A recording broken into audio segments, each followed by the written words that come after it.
নমস্কাৰ সকলোলে। আজি মই আৰু এটা পৰ্কৰ ৰেচিপি লৈ আহিছোঁ। সেইটো হ'ল আপোনাৰ ঔটেঙা দি বনোৱা পৰ্ক।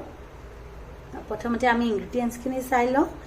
ইয়াৰ কাৰণে মই লৈছোঁ ঔটেঙা এটা কাটি লৈছোঁ, পৰ্ক লৈছোঁ আধা কেজি, হালধি নিমখ, আদা নহৰু লৈছোঁ, আদা আপোনাৰ 1 ইঞ্চিমান, নহৰু 12 ফুটা আৰু আপোনাৰ 2টা কেঁচা জলকীয়া। তেতিয়াহ'লে আহক এতিয়া আমি আৰম্ভ কৰোঁ। মই গেছত কেৰাহীটো বহাই দিলোঁ। এতিয়া আমি ইয়াত মই পানী দিছোঁ। ইয়াত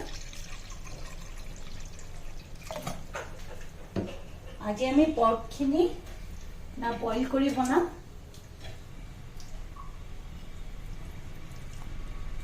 মই পৰ্কখিনি দি দিলোঁ ইয়াত এতিয়া বইল হ'বৰ কাৰণে।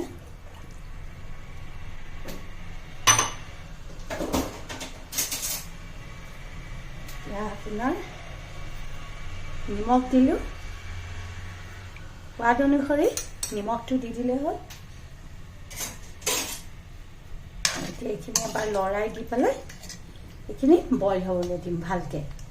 ধৰক আধা ঘণ্টামান আমাক বইল কৰোঁতে লাগিব।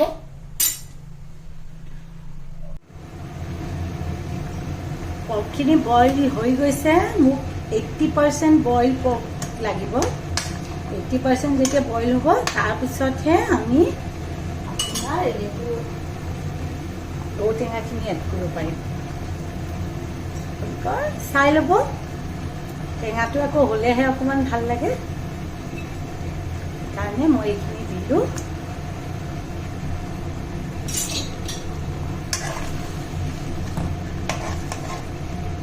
ঔটেঙাটো আগতে এড কৰিলে আপোনাৰ পৰ্কটো সিজিবলৈ অলপমান দিগদাৰ হ'ব।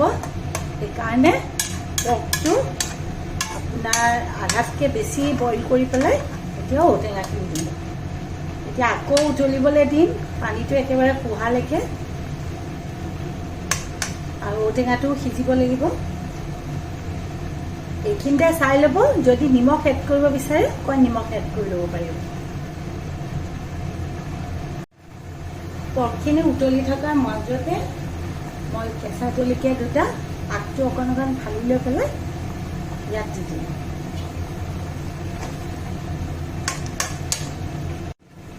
এতিয়া ইয়াত মই অকণমান হালধি এড কৰিম। হালধিটো দিলে আপোনাৰ ঔটেঙাৰ প্ৰতি ৰংটো খুব ধুনীয়া আহে। লগে লগে ৰংটো খুব ধুনীয়া হৈ গৈছে।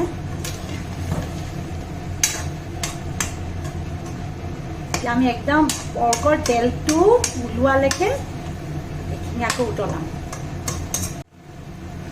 এতিয়া মই এইখিনিত আদা নহৰুখিনি এড কৰিম।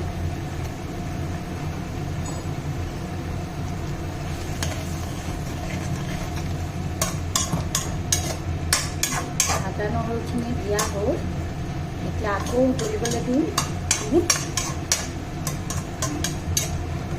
ঢাকোন নিদিব, ঢাকোন দিলে আপোনাৰ তেলটো নোলাব। সেইকাৰণে এনেকৈ থাকিবলৈ দিওঁ। এইখিনি প্ৰায় হৈ গৈছে, দেখিছেনে?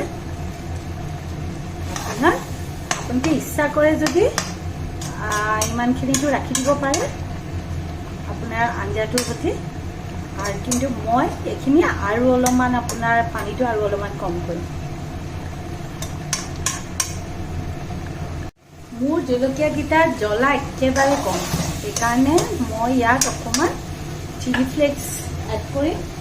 একেবাৰে অপশ্যনেল হয়, যদি আছে দিব পাৰে, যদি ঘৰত নাই তেতিয়াহ'লে নালাগে। মই খালি জ্বলাটোৰ কাৰণে আপোনাৰ চিলি ফ্লেক্সটো এড কৰিছোঁ। লাগি লাগি গৈছে দেখিছে। মই এতিয়া প্ৰায় মোৰ হিচাপৰ হৈ গ'ল। মই এইখিনি নমাম আৰু চাৰ্ভ কৰিম। এয়া মোৰ আজিৰ পৰ্কৰ ৰেচিপি ৰেডি হৈ আছে।